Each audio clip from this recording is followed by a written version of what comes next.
We're going to do a quick review of Unit 4. So it'll be more review for some of you than others, but the point of this one is just to let me know what's easy to follow and what I should change before we try to do Unit 5 together, because 5 is new to period 7. We just started before we left, and it will be brand new to periods 5 and 6 because we haven't talked about it yet. So anyway, Unit 4. All right, we're going to do a whole bunch of stuff in the home ribbon. Since we're using Google Sheets, you're not going to have a home ribbon. So I'm going to try to explain in comments, and when you guys have questions and whatnot, we're going to talk about where it would be in Google Sheets. But for now, we're going to make sure we can insert and delete sheets and cells, cut, copy, and paste cell content versus pasting and copying formats, hiding and showing columns and rows, working with different kinds of alignment, which covers a lot of different stuff, applying borders and fills, and using different kinds of conditional formatting, which is also very different between Google Sheets and Excel. To insert a new worksheet, you know at the bottom it's sheet 1 usually, and you can double click it to rename it. You can hit plus to make a new one. You can right click it if you have a Windows computer, or hold Control and click on it if you have one button on a Mac to get rid of it. Also, you can Control click or right click it and choose delete to get rid of it. To change their order, you would drag them. And you guys have been doing this a lot, so hopefully there aren't a lot of questions about that. But any questions about this video at all, just go ahead and, well, you know what to do. You can post it there. You can send me a private message, however you want to do it in Google Classroom. Inserted or deleted rows and columns. That's a little simpler than doing ranges. So we're going to do both real quick. Okay. So let's say I have week 1, week 2, week 3, week 4, and I need week 5. So I can Control click F or right click F and say insert and get a new one. Okay. However, if for some reason I wanted 3 more things in front of weeks 1, 2, and 3, if I select 3 columns like that and I right click and say insert, it'll give me 3 columns. So it's important to know however many you have selected is how many it's going to do. Just like deleting, you can do more than one at once. You can say right click and delete, and same thing with rows. If I've got 4 more cities in front of Eureka, then I can say Eureka Fairfield. There's 4 of them right there, 7, 8, 9, 10. Y was 6 to 3 to 7. I'll go to insert, and I've got 40 rows. Okay, and I could delete those, and I could say Command Z or Control Z if you got a Windows computer, right? You guys are used to that, I hope. If you're not, play with it. Control Z is your friend. Everybody should know how to do undo before they leave the class. It's one of the most important things we're going to learn. So inserting or deleting a range is totally different. I guess those are the things I talked about. I should have gone through slides first, whatever. Anyway, to do a range, if we grab, this is for example B6 to D10, okay? If I right click this and say insert, it's a little different. Okay, the spreadsheet doesn't know, do you want to push these over to the right to make room, or do you want to push them down, or do you just want to do the whole row or the whole column? Okay, so just for the sake of example, I'll push them down. So to make room, it has to do something with the other ones. Now, of course, these numbers are not lined up with where they used to go. So you need to think about whether you want them to the right or down, or whole row or whole column. If you're going to insert a range like this, it could really, of course, mess up your spreadsheet. When I select a range, right click and say delete, it's going to like suck them up. It's going to vacuum them. So it says, do you want to pull this stuff over to the left, or do you want to pull these up? Or do you just want to delete the whole row or the whole column?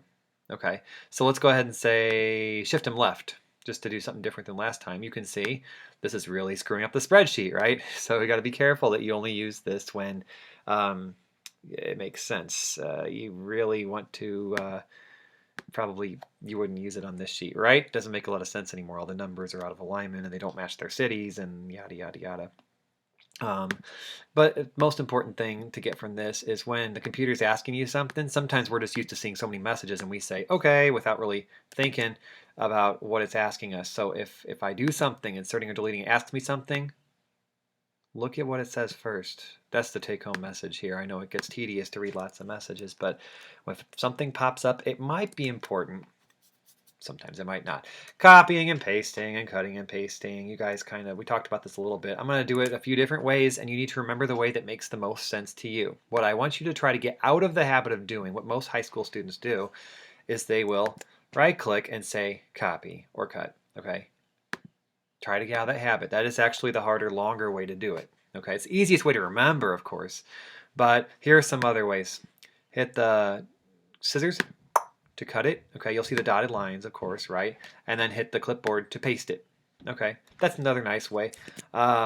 Another really good one that a lot of students like to use, that's actually the way I do it, is when you grab a range and say Control if you're on Windows, Command if you're on X. Sorry, I almost said C. C is for copy. X looks a little bit like scissors if you use your imagination, right? So if I say Command X and I click somewhere else, I can say Command V to paste, not P.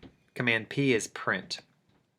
Oddly, they picked V for paste, I think because X, C, and V are what you use for cut, copy, and paste, and they're all down there at the bottom of the keyboard, so it's kind of convenient, even though it's a little hard to remember. Okay, so I'll say Command X to cut and Command V to paste. Okay, that's another way to do it. And those are the main ways. I mean, you can go to the edit menu too, and you can do something called dragging. I'll talk about in a little bit. First, let's talk about copying and pasting. Same thing as cutting and pasting. If I take this and I say copy, and then I go over here and click somewhere and say paste, it does the same thing as cutting, except it leaves the old one there too. So now you've got a copy, okay? So it's not cutting it out and pasting it somewhere. It's just making a new one and pasting it somewhere. All right, so you can say Command V, Command V, Command V. It stays in what we call the clipboard, which is like a place in the computer you can't see that's going to remember everything that you copied or that you cut.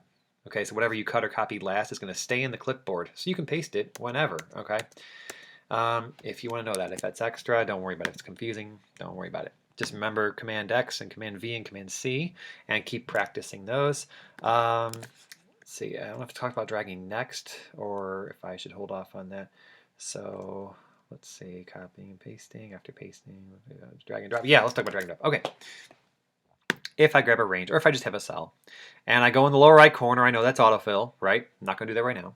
If I go in the middle of the cell, of course, with a white plus sign, that's arrange. Okay. Now on a Windows computer, if you go on another edge, it's not autofill down here. If you go like top or bottom or something, okay.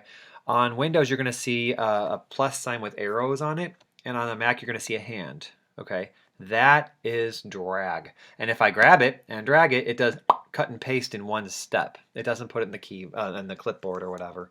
It just does drag and drop in one step. Now, if you do that while you're holding Control on Windows, or if you're doing it while you're holding Command on a Mac, it's going to my fault. Oh, it's Option. If you do it while you're holding Option on a Mac or Control on Windows, it will copy and paste it in one step.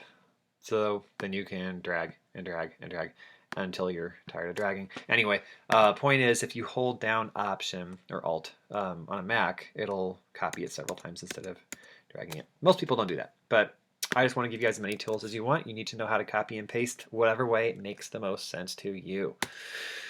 Okay, hiding and unhiding is really as simple as it sounds. Let's say I really want to concentrate on week 1 and 4, and I need the totals. So I'm going to grab C and D and right-click them and say hide. They're still there, okay? See how it says A, B, E, F. That's not the alphabet I learned. Well, that's because C and D are hiding now. And they're still working. The formulas are still adding them up and everything, okay? But they're just hidden, okay? Same thing if stuff's in the way over here and I just need to add some, get rid of some. Hey, stop that. Oh, there we go. Okay, I'm going to right-click that and hide. Okay, so of course rows 4 through 11 are still there, but they're hiding. Any questions? Let me know. I'll just say undo. Oh, no, I won't. If you need to unhide things that you hid a while ago and you can't just undo the hide, select the stuff around it, and then you can right-click, and there should be an unhide option. Okay. Another way to do this is if you grab those rows around it and change their height, the hidden rows will come back, because hiding is kind of the same thing as setting the row height to 0 or setting the column width to 0. Okay. All right. Enough hiding and unhiding. Onward. Let's talk about alignment. Alignment is a big, long, crazy, hard to read word. It looks like a ligament. Okay. Alignment is usually set to general. General means if it's a value, what side does it go to? Anyone? Yes, to the right. Good job. And of course, if it is a label, it will jump to the left. Okay. So maybe you don't want it to change like that. You just want it to always go to the left. You set the alignment to left. Now, if you set the alignment to center, guess what? It's going to go to the middle. Okay. And then if you set it to right, it's going to go to the right. The others you can definitely play with if you would like to. You do not need to know them for class, but let's go ahead and try it out real quick. The short, quickie way to do this is up in the home ribbon. There's left, there's right. Oh, sorry, there's left, there's center, and there's right. Okay. If you want to get more particular, use your Command 1 shortcut, Control 1 if you're on Windows, and action. And go. Ready, set, okay. And then at the top of our format thing, you know where the numbers are over here, the dates and the money and all that stuff we do. But over here is that big A word we were talking about. And another place you can do left, right, and center is here. But you can also try the weirder ones like fill and justify and distributed. And those are fun to play with. All right, I'm going to say cancel. So that's where you can change the horizontal alignment. Horizontal means left and right, right? Left. Okay, so let's talk about vertical alignment. All right, vertical alignment's usually at the bottom, but you can change that. You can change it to top, which puts it at the top, and center, which puts it, well, you can kind of guess what these are going to do, right? Justify and distributed, maybe not so much, but you should play with those on your own sometime. Top, center, and bottom. I don't know how many of those options are present in Google Sheets. These might just be Excel things, but I know that left, center, right, top, bottom, and middle are all there, so you'll be good as far as the exercises are concerned. I'm going to grab week 3, and here's top, middle, and bottom. Now, if I grab like Auburn and Fairfield, Modesto, these guys, and I say top, hey, it didn't do really hardly anything at all, barely. That's because the row height doesn't leave me a lot of room. The higher the rows are, the easier it is to tell you what vertical alignment is doing. Okay, if that's that may confuse you later, like, hey, I'm changing the alignment, nothing's doing anything. Well, that's usually why. Anyway, vertical alignment means up and down. Merge and center. You've used this a lot already, right? Because we had some previews of it. And I'm just going to grab any range somewhere that doesn't have stuff in it. Very important. Click on merge. All right. I forgot what merge looks like in Google Sheets, but it is up there. If you can't find stuff in Google Sheets, there's a format menu like that. So use the format menu to find a lot of the stuff on the home ribbon if there's no home ribbon because you're not in Excel. Anyway, merge means you do like the Voltron Power Rangers kind of thing, and you all come together and you form one giant cell. All these teeny little cells all come together and form a big cell. All right. If you do that and the cells have stuff in them, okay, like this, let's see what Excel does. Let's say merge. Oh, I got a message. I should probably try to read it, right? It says, alert, merging cells only keeps the upper left value and discards the other values. Oh dear, what happens if I do that? Oh, those numbers are gone. Okay, so yeah, if you merge a whole bunch of cells and they got stuff in them, then you're gonna delete all your stuff. Okay, so usually you want to merge things that are empty. If you don't, they will lose their data. Important, right? Merging, centering, wrapping. Okay. If I type something that's way too long, I can wrap it. Now, when I type something that's longer than the column, right now I'm in column H, right? I is empty, J is empty, everything's in H, but it's just so long it's spilling over into I, J, K, and L, right? I can hit the wrap button. Now, it looks like it just went away because I set the height of 7. But if I make 7 taller, I can see what the wrapping does. Okay, if your row is unformatted, that'll just go ahead and change the height without asking you. But since I set row 7, it's forcing it to be too short. But that's what wrapping is, guys. It's just going to make it wrap around. All right. So if something is really, really, really long, then you wrap it, and it will go down to the next line, down to the next line, instead of spilling over into the next columns. Wrap. Lock it in your brain. Next.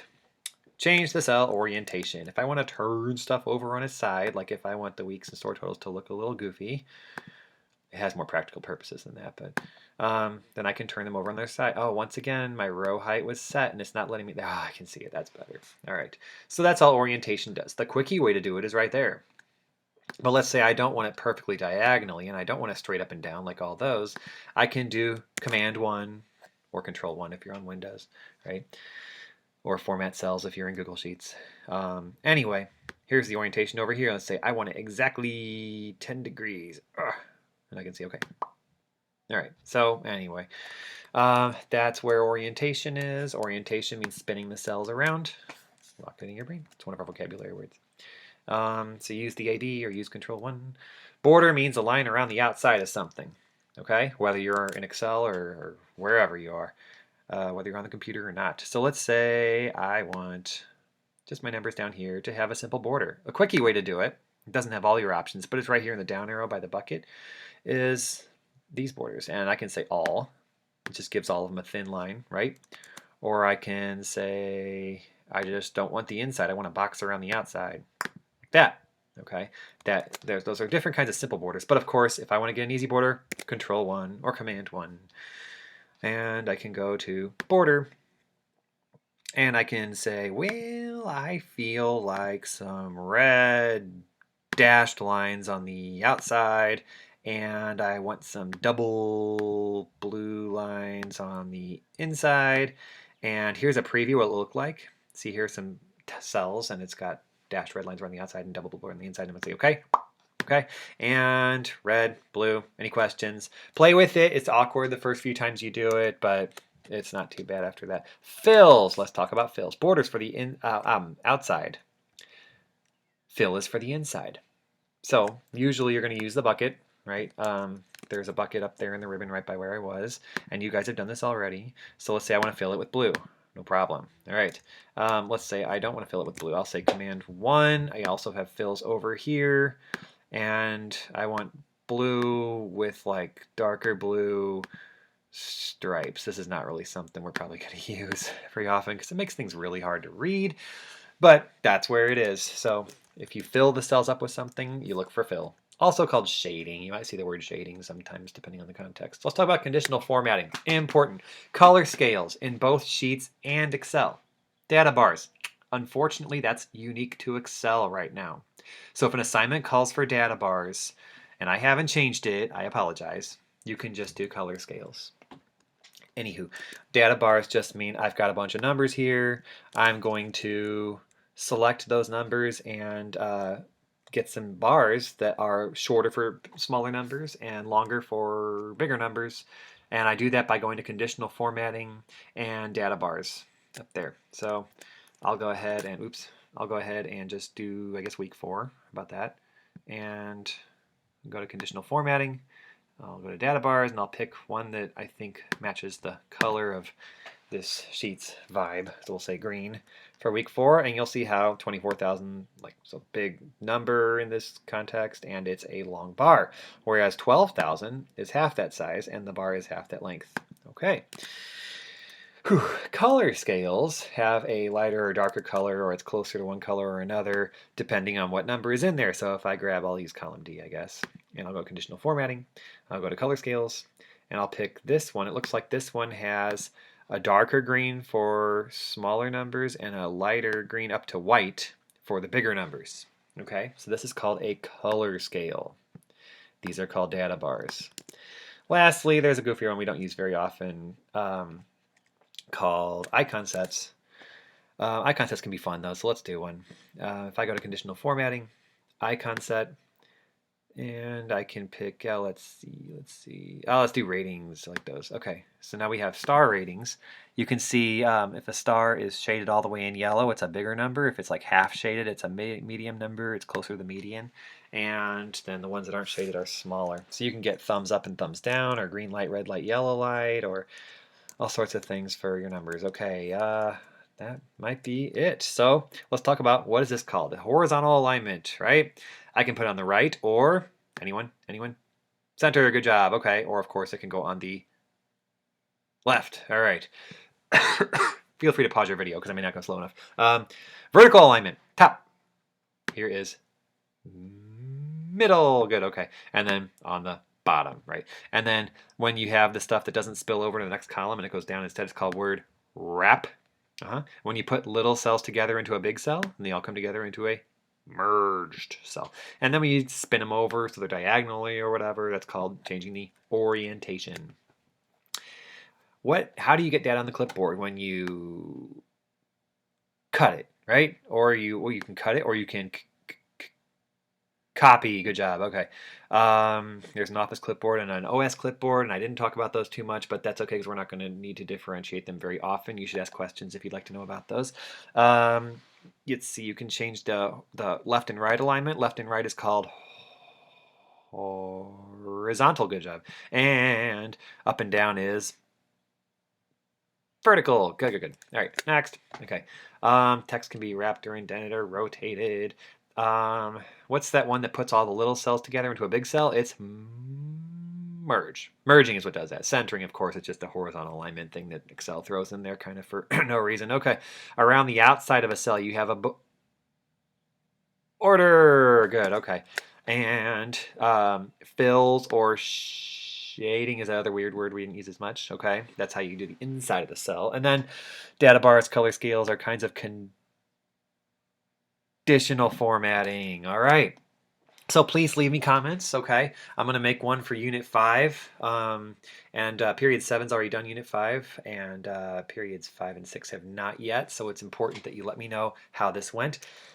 Thanks for your feedback.